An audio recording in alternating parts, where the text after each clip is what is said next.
dice la palabra de Dios, dice, Él nos ha capacitado para ser servidores de un nuevo pacto. ¿Servidores de qué? De un nuevo pacto. No el de la letra, sino el del espíritu. Porque la letra mata, pero el espíritu da vida. Esta palabra impactó mi corazón, esta palabra me habló toda esta semana, me habló ayer en la noche cuando estaba terminando el bosquejo, y una de esas grandes preguntas que yo le he hecho a Dios, y no sé si tenemos la imagen, Juanpa, la que te pedí el favor de que pusiéramos en la pantalla. Quiero que leamos lo que está acá, yo lo voy a leer rápidamente y ustedes lo pueden leer ahí mentalmente. Dice, el cristianismo crece, pero solo al mismo ritmo de la población mundial. Ustedes lo pueden ir leyendo mientras yo le voy contando. Básicamente, lo que está diciendo este fragmento es una investigación que hacen organizaciones religiosas para investigar cómo es el avance de las diferentes religiones. No solamente habla del cristianismo, sino habla del hinduismo, el budismo, el islam.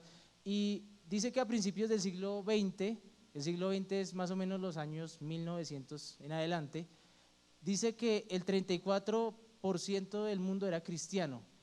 Y a día de hoy, en este siglo, la cifra se mantiene en un 32%. Es decir que a medida que la población del mundo ha crecido y a pesar de que cada día hay más cristianos, en proporción a la población mundial somos menos. ¿Sí se entiende esa lógica? O sea, somos más cristianos en bruto, o sea, cada día hay más cristianos, cada día hay conversiones, pero en proporción, en el pastel de la población mundial, cada día hay menos gente que conoce a Dios. Y ese tipo de cosas me generan mucha frustración, porque de alguna manera uno siente la responsabilidad del evangelio que uno está predicando, o bueno, del evangelio que uno dice que está predicando. Porque si todos hiciéramos la tarea, y lo digo por mí, no lo digo por ninguno de ustedes, si nosotros, o yo más bien, me tomara en serio la tarea de evangelizar y como dice la palabra, ir y hacer discípulos y bautizarlos en el nombre del Padre, del Hijo y del Espíritu Santo, creo que esta cifra sería diferente. Estoy seguro de que esta cifra sería diferente. De hecho que en medio de mi confrontación y a modo tal vez de reclamo con el Señor, le decía, ¿por qué si Pedro pudo predicarle y hacer que 3000 se convirtieran? Porque muchas veces nosotros duramos toda la vida predicando y ni uno se convierte. Porque muchas veces duramos toda la vida hablando, aconsejando, orando por personas y no cambian. Porque no hay un fruto. Porque parece que el esfuerzo, porque parece que el esfuerzo que hacemos no es suficiente. Porque parece que el esfuerzo que hacemos no genera un impacto como el que quisiéramos. A mí me alegra lo que Dios está haciendo con nosotros, a mí me alegra lo que está haciendo con este remanente de jóvenes, a mí me emociona ver cómo las vidas son transformadas, yo me gozo en el Señor, yo le doy toda la gloria a Dios. Pero hay una frase en mí que indudablemente toda la vida me va a perseguir, y es que podemos dar más. ¿Cuántos creen que podemos dar más? Yo estoy seguro de que cada uno de nosotros puede dar más.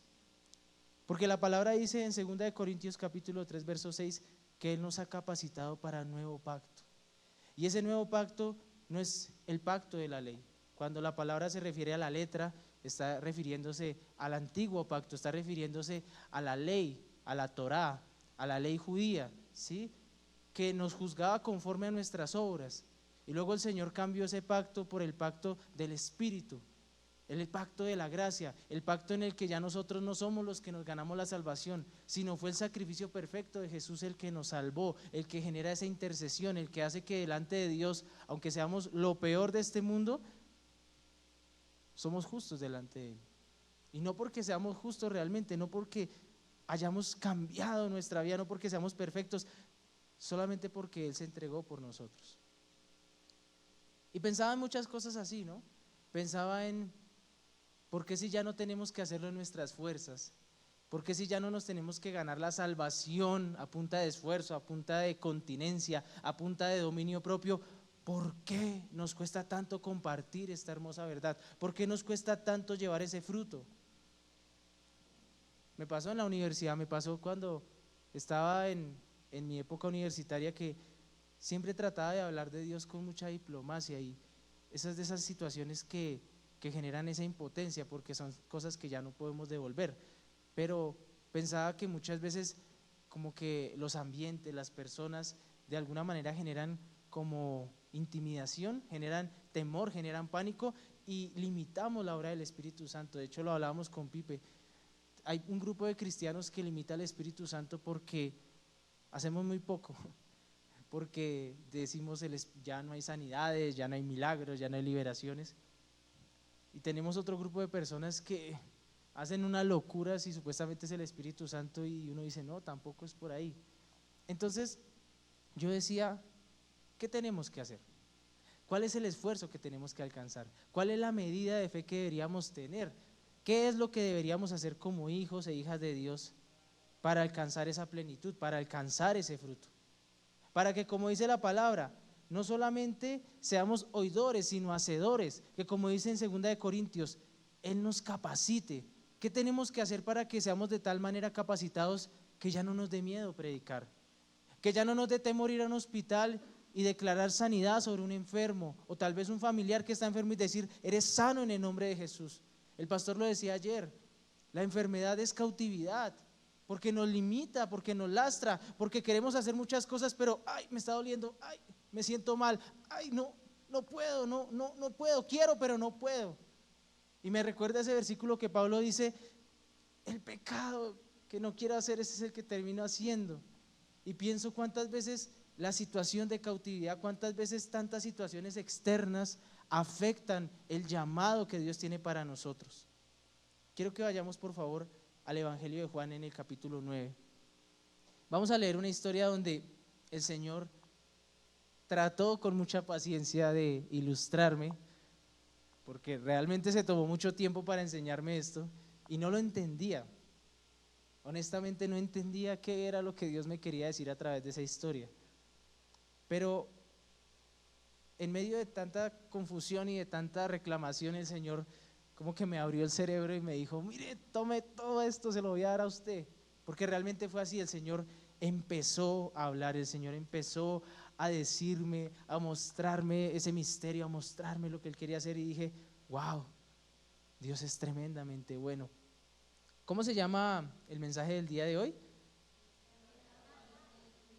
La letra mata, el espíritu vivifica. Juan capítulo 9, versículo 1. Vamos a leer la palabra de Dios.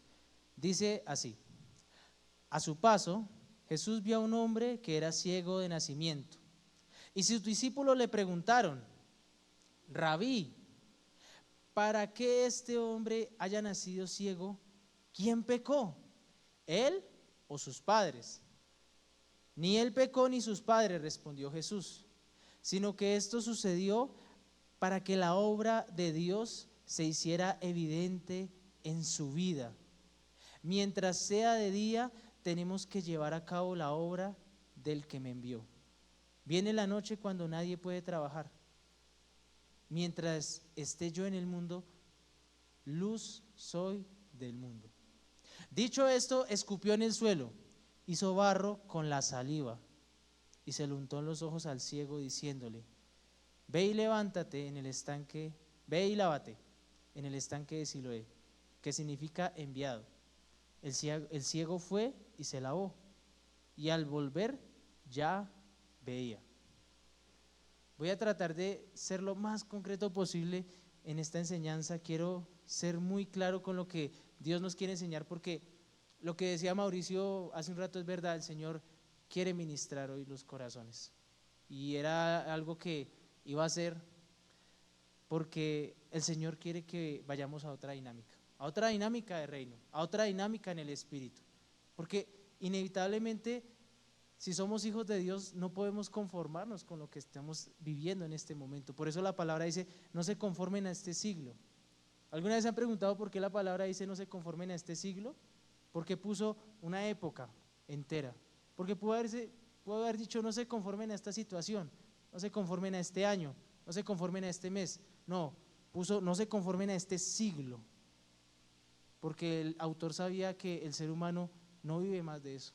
No vivimos más de una era, no vivimos más de una época. No se conformen a esa manera de vivir, está diciendo el Señor. No se conformen a vivir el resto de sus vidas como han vivido hasta el día de hoy, porque en Dios todas las cosas son hechas nuevas.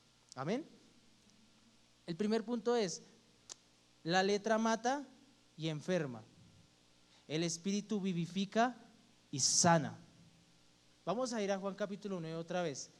Le preguntan los discípulos al Señor Jesús: Maestro, ¿quién pecó para que éste esté enfermo?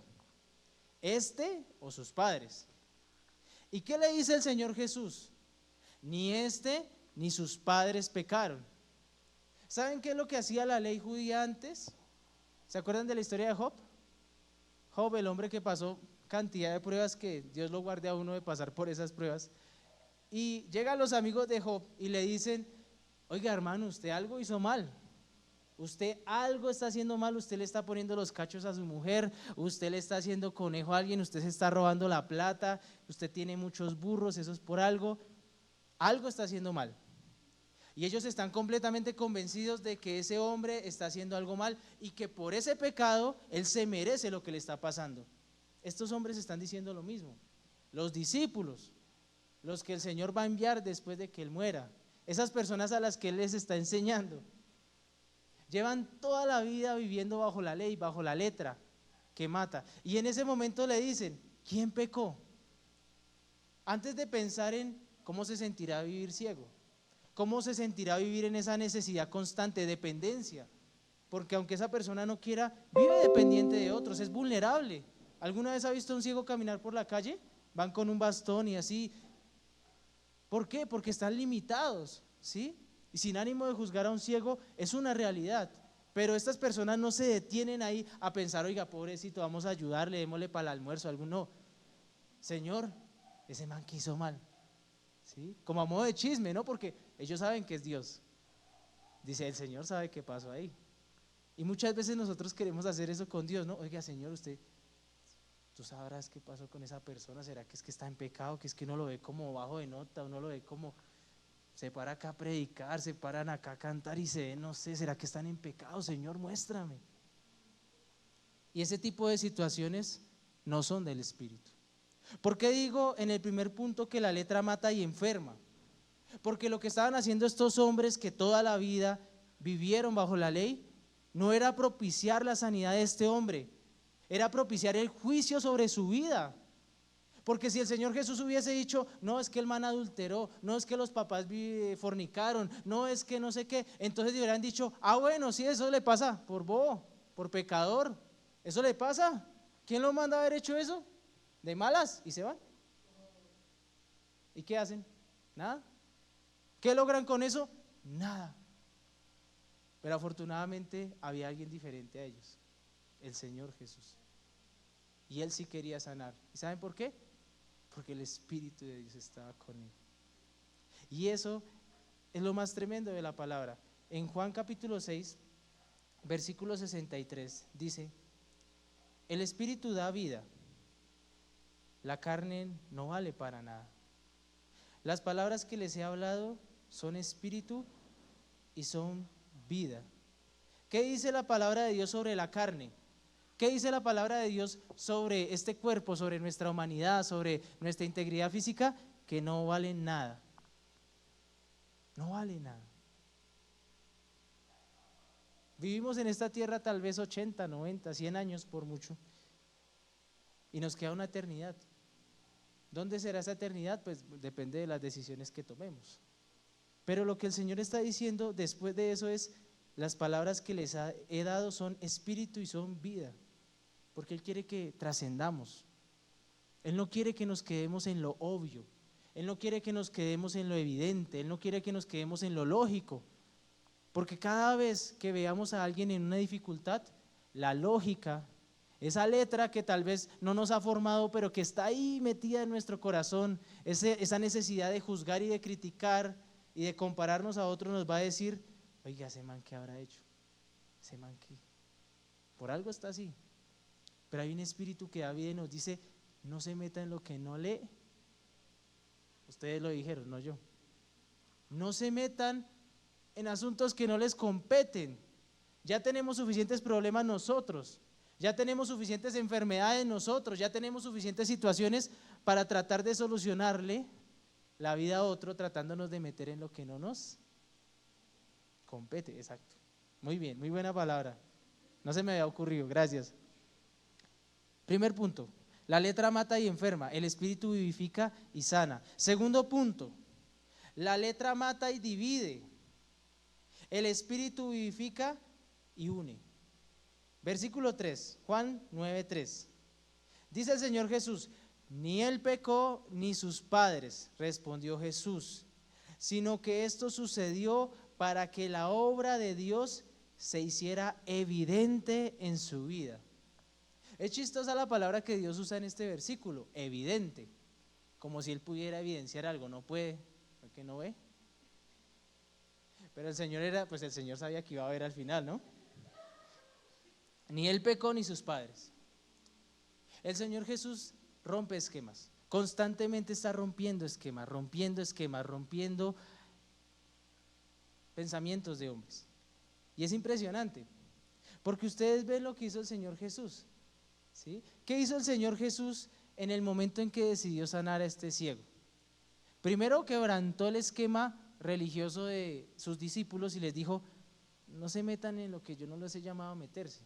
Él no está así por pecar, Él está así porque yo me voy a glorificar en Él.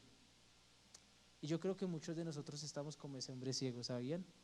Por eso Dios quiere que ministremos después de esta palabra, porque el Señor ponía en mi corazón, hay muchos que ven con sus ojos, pero su espíritu está cerrado. Y el Señor quiere despertar los espíritus, el Señor quiere avivar los corazones, el Señor quiere avivarnos a otra temporada con Él, a un nuevo nivel de cercanía, de intimidad, de coinonía, llámelo como quiera. Él quiere llevarnos a otro nivel. Y para llevar a otro nivel a este ciego, y para que este ciego pudiera testificar y declarar que Dios hace milagros, tenía que estar enfermo. No había otra opción. ¿De qué otra forma Jesús, este hombre podía decir: oiga, es que Dios hizo algo en mí, si no tenía nada que hacer? Por eso la palabra de Dios dice que Él no vino a los enfermos, Él no vino a los sanos, sino Él vino a los enfermos. Porque el sano, ¿qué va a declarar? El sano, ¿qué va a testificar? Nada, no tiene nada que testificar, porque aparentemente pues Dios no ha hecho nada en su vida. Pero esa persona que ha sido quebrantada, esa persona como cada uno de nosotros, que ha sido quebrantada, que ha sido humillada, que ha sido llevada a diferentes situaciones en su vida, a situaciones de tensión, de dificultad, somos el vivo ejemplo de que Dios tiene una obra para nosotros, y esa obra que Él comenzó, Él es fiel para perfeccionarla. Amén. Eso es lo que Dios quiere enseñarles a estas personas. Esto es lo que Dios quiere enseñarle a sus discípulos. Él está así hoy, pero por una acción que yo voy a hacer milagrosa, Él va a ser sano. Y eso es lo que Dios quiere enseñarnos a nosotros hoy. Y eso es lo que el Señor quiere. Que no nos pongamos con chismes, que no nos pongamos con críticas, que no nos pongamos a murmurar, porque eso es lo que genera división. Lo que Dios quiere es que nos unamos en un sentir, en el sentir del Espíritu, en el sentir que da vida, en el sentir que sana, en el sentir que toma a la persona y le impone las manos y dice: sé sano en el nombre de Jesús, y esa persona es sana en el nombre de Jesús. Eso es lo que Dios quiere, que nos unamos en pos de Él y que no nos dividamos en pos de la carne, en pos de meternos en lo que no nos han llamado. Eso es lo que dice el Señor. Génesis 2, capítulo 2, versículo 7. Esto es algo que me inquietó, me impactó, porque realmente es tremendo cómo Dios usa símbolos a lo largo de toda su escritura. Génesis 2, 7. Dice la palabra de Dios, Génesis 2, 7. Y Dios, el Señor, formó al hombre del polvo de la tierra y sopló en su nariz hálito o aliento de vida, y el hombre se convirtió en un ser viviente. ¿De dónde formó Dios al hombre? Del polvo de la tierra. Entonces yo me puse a imaginar, ¿no? Porque uno cuando lee la palabra tiene que tener una capacidad de imaginación, de interpretación, de ver más allá de lo que está ahí escrito. Porque dice la palabra de Dios ¿cierto? Que formó al hombre del polvo de la tierra. ¿Ustedes saben qué pasa si uno intenta hacer una escultura con polvo? No se puede. Ese polvo tiene que volverse barro. ¿Y qué fue lo que el Señor Jesús hizo cuando estaba sanando al ciego? Barro. Y en ese momento yo pensaba, no entendí nada. Y el Señor, creo que se estaba burlando de mí, así como ustedes. Y el Señor me decía, así como yo hice barro para sanar a este hombre, para hacer un milagro poderoso, así es la vida de cada una de las personas, es un milagro, cada uno de nosotros. Y empezaba a pensar en ese versículo que dice que somos barro en las manos del alfarero. Y pensaba, ¿por qué polvo? No podía ser algo más fino, no podía ser oro, diamantes. Yo en algún momento pensé que era de oro o algo así, pero por lo dorado, ¿no? Pero en algún momento dije, Señor, ¿por qué polvo? O sea, porque el polvo es algo incómodo, ¿no? O sea, cuando uno asocia el polvo con algo es como suciedad, rinitis, alergias. Sí, amén, así es. Vas a ser sana en el nombre de Jesús. Es que eso es lo que queremos, ¿sí? Eso es lo que queremos, que la gente testifique. Y pensaba, ¿por qué el polvo? Y el Señor me decía, porque el polvo es lo más pequeño que el ser humano puede percibir. Porque el Señor no quiere que olvidemos que así como Él nos formó, así como Él se tomó la molestia de sacarnos de la inmundicia y hacer de nosotros barro en las manos del alfarero, así como fue capaz de sacarnos de ese lodo cenagoso y luego nos volvió barro en las manos del alfarero, así Él nos dice, en cualquier momento puedes volverte polvo en esta tierra y desaparecer. No somos nada. Eso es lo que dice Eclesiastés, del polvo vinimos y al polvo vamos, en algún momento vamos a morir. Pero ¿qué decía Juan capítulo 6? Yo les doy palabra y esa palabra es espíritu y es vida. ¿Qué quiere darnos a nosotros Dios? Vida. ¿Qué quiere qué quiere Dios que hagamos nosotros? Que declaremos vida en los demás. ¿Usted quiere unir a la iglesia? ¿Quiere que todas las denominaciones se unan? Declaren vida. Dejen de criticar tanto, dejemos de criticar tanto, porque también me pasa, critico y me comparo, pero Dios quiere que declaremos vida, que en vez de estar diciendo, oye, ese pastor está caído porque ese man es un hereje, digamos, Dios bendícelo, levántalo, porque esas personas que están con él, si él sigue predicando algo mal, se van a ir para el infierno. Dios, por favor, ten misericordia. Declaremos vida sobre los otros, amén. Declaremos vida sobre los otros. Primera de Corintios capítulo 12, es que tengo muchos versículos, perdón.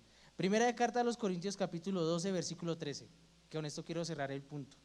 Dice la palabra de Dios, todos fuimos bautizados por un solo espíritu.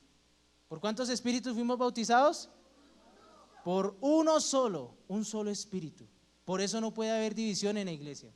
Cuando una iglesia está dividida, el Espíritu de Dios no está ahí, o por lo menos no en una parte. Todos fuimos bautizados por un solo espíritu, para constituir un solo cuerpo. Un solo cuerpo. Algunos seremos mano, otros seremos patas, pero somos un solo cuerpo. A usted no le interesa si esa persona es mejor que usted en algo. Usted concéntrese en lo que usted es bueno, porque eso es lo que genera unidad. Cuando yo dejo de pensar en, uy, esta persona hace esto y yo por qué no, y en vez de eso pensamos, oiga, ¿cómo puedo ayudar a esa persona a que se levante? Deberíamos pensar más así, de vez en cuando. En vez de ver la caída de esa persona, deberíamos pensar, oiga, ¿cómo lo respaldo? ¿Cómo hago para que esa persona siga avanzando? Eso cambia totalmente las cosas en la iglesia, pero estamos acostumbrados a hablar mucho y a hacer poco. Tercer punto, la letra mata y duda. ¿Qué hace la letra? Nos hace dudar. El espíritu vivifica y cree. Vamos al versículo 6, Juan 9:6.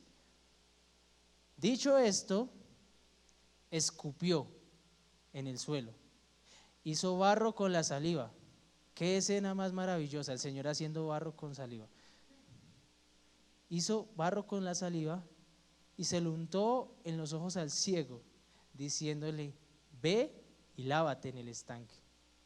El ciego fue y se lavó, y al volver ya veía. Yo en algún momento pensé, bueno, ¿por qué ese milagro tan extraño, tan extravagante? ¿Sí? Muy probablemente si el ciego si hubiese dado cuenta de lo que el Señor Jesús estaba haciendo, pues no se deja echar el barro, ¿no? Menos mal estaba ciego. Es que ven, todo tiene una lógica. Por eso Dios hace las cosas diferentes. Mire, aprendan, ¿sí? Aprendan. Como dice el meme, matemáticas, hijo, matemáticas. O sea, Dios hace las cosas con una lógica diferente a la nuestra. Por eso en Isaías 55 dice, así como los cielos son más altos que la tierra, así son mis caminos más altos que los vuestros. Por eso dice la palabra las cosas como las dice. Por eso Dios dice cosas y para el hombre muchas veces es locura. Porque yo me imagino a los discípulos, o sea, yo me imagino a los discípulos ahí sentados, escuchando al maestro. Oiga, maestro, ¿y ese man que estaba pecando? No, vamos a sanarlo. Una vaina absurda. ¿Qué le pasa? ¿Está loco?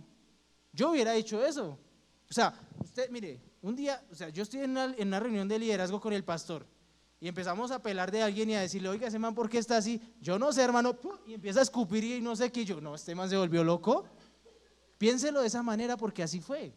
Porque así veían al maestro, así veían al Señor Jesús. O sea, hizo una cosa loca.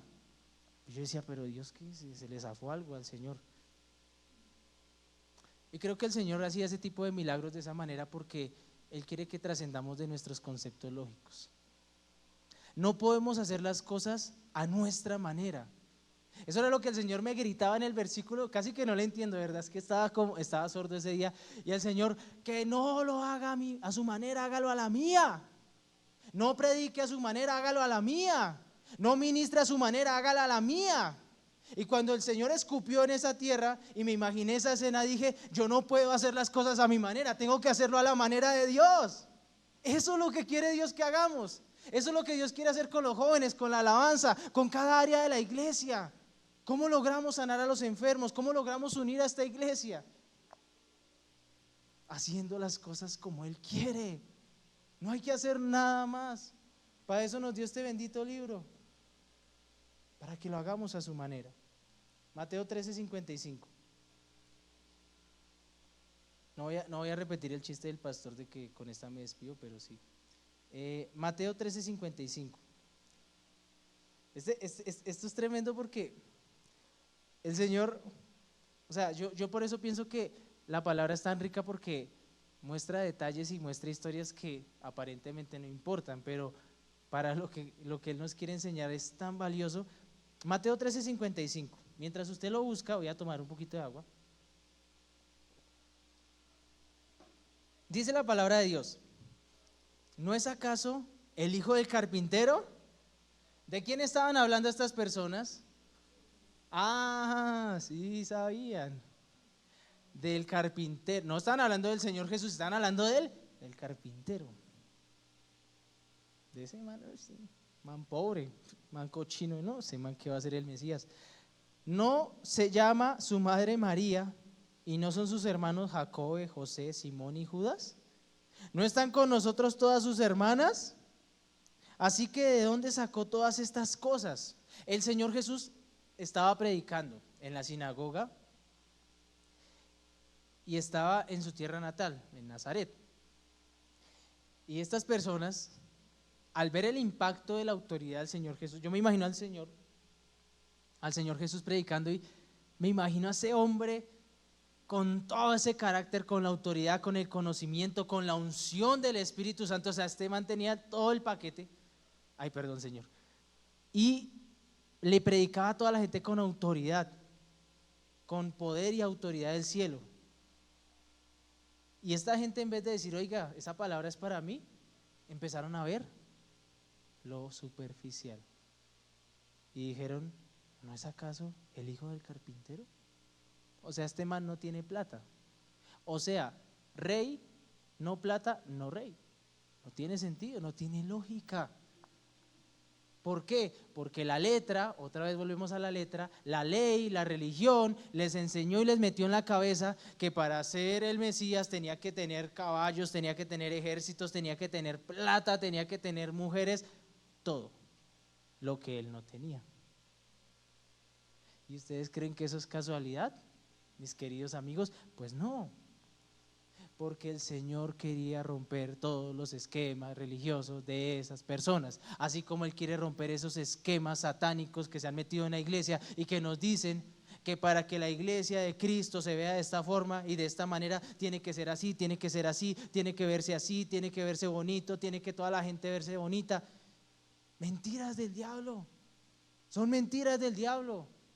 Por eso es que el Señor me pegó severa cachetada, porque yo le dije: Señor, pero es que yo predico todos los sábados, Señor, pero es que yo no sé qué, Señor, no sé cuántas. Y me dice: ¿y por qué Pedro 3,000? Dijo: pues porque Pedro era humilde, usted no. Así de simple. Porque Pedro se sujetó, usted no. Porque Pedro ha hecho cosas que usted no. Y lo tercero, pues porque quiero hacerlo así y punto. Porque Dios es soberano. Y así funciona el plan de Dios. Queremos dar un fruto, queremos lograr cosas en el reino, queremos que las cosas trasciendan y que lo sobrenatural descienda a nuestra congregación, al grupo de jóvenes. Tenemos que dejar de hacer las cosas a nuestra manera. Tenemos que dejar de dudar y empezar a creer. Porque ¿sabe qué decía el Señor cuando yo estaba anotando este punto? Me decía: al grupo de jóvenes lo mata la incredulidad, empezando por los líderes. Nos mata la incredulidad, nos seca la incredulidad. No voy a salir de esta situación, esto está muy complicado, no podemos hacer esto. De hecho que para mí el encuentro de jóvenes fue una cachetada tremenda, porque yo se lo he dicho a varias personas. Yo dije: no, pastor, por ahí van 40, van 35, es que está como flojo, las inscripciones están flojas, la gente no da plata. Fueron 70 personas. Y todo solamente para el Señor darme la lección de que yo hago como yo quiero. Crea usted no, o no crea, eso es problema suyo. Pero ¿saben cuál es la diferencia entre creer y no creer? No es que Dios no haga, porque Dios va a seguir haciendo. De hecho, la palabra dice que hasta las piedras va a levantar para dar testimonio. Dios usa lo que sea, hasta el diablo lo usa para predicar, a lo que sea. Pero ¿saben cuál es la diferencia? Que el que cree es un instrumento y el que no cree es un espectador. Y yo no me quiero quedar siendo un espectador. Yo quiero que lo repitamos: yo no me voy a quedar siendo un espectador. En el nombre de Jesús, yo no voy a conformarme con ver. Yo no me voy a conformar cómo usa a mi amigo, a mi amiga, cómo usa a este man o a esta tipa y los usa para sanar y yo no hago nada. Yo no me puedo conformar con eso. Y no para vanagloriarme, no porque yo quiera llamar la atención, es porque Dios me lo dio. Porque Dios nos dio los dones, los talentos. Por eso la palabra dice: buscad pues los mejores dones. Por eso es que Dios quiere que usemos lo que Él nos dio. O sea, Él no nos está diciendo busque más, tenga más. Nos está diciendo: tiene poquito, úselo poquito para glorificarme. Tiene harto, pues use ese harto para glorificarme. Pero usemos lo que Dios nos dio. Usemos lo que Dios nos dio. Tal vez cantamos, pues cantemos. Tal vez, no sé, sabemos bailar, bailemos. Yo no, pero otras personas que sí sepan. Lo poquito, lo mucho que tengamos, usémoslo para Dios. Porque créanme que en las manos de Dios no es poco, en las manos de Dios es suficiente. ¿Qué dice en la Reina Valera? Quiero leerlo rápidamente porque ya se acabó el tiempo. ¿Qué versículo estábamos usando ahorita? Segunda de Corintios capítulo 3 versículo 6. Yo lo quiero leer en la Reina Valera porque no, esa no es la versión, no, bueno. En la Biblia de las Américas me encantó esa traducción porque decía: Él nos hizo suficientes. Esa palabra a mí me encanta, suficiente, porque suficiente no es ni más ni es menos, es la medida justa. Y cuando él decía, cuando acá en la nueva versión internacional dice que nos capacita, en la Biblia de las Américas lo cambia y dice: Él nos hizo suficientes para ministrar el nuevo pacto. No se crean menos, no se subestimen, porque lo que Dios tiene para ustedes es y punto. El llamado que ustedes tienen es irrevocable. Y para terminar, quiero que no olvidemos esto: el Señor tiene un propósito, y ese propósito, ¿sabe cuándo muere? ¿Sabe cuándo muere un propósito de una persona? Bueno, nosotros decidimos matarlo. Cuando fallece, no. Cuando nosotros decidimos matarlo. Por eso en la parábola de los talentos, el Señor castigó al que enterró el talento, porque lo mató. ¿Qué significa enterrar algo? Sepultarlo, está muerto. Y eso es lo que muchas veces hacemos con el don, con el llamado, con el propósito. No voy a hacer nada, mejor lo entierro, me da miedo. Mejor predico otro día, mejor le doy el consejo a otra persona. No, es que esa persona tiene mala cara, es que esa persona no, ese man sabe mucho, ese ateo sabe mucho, yo que lo voy a predicar. Desentierren los dones, desentierren los talentos. Vamos a orar.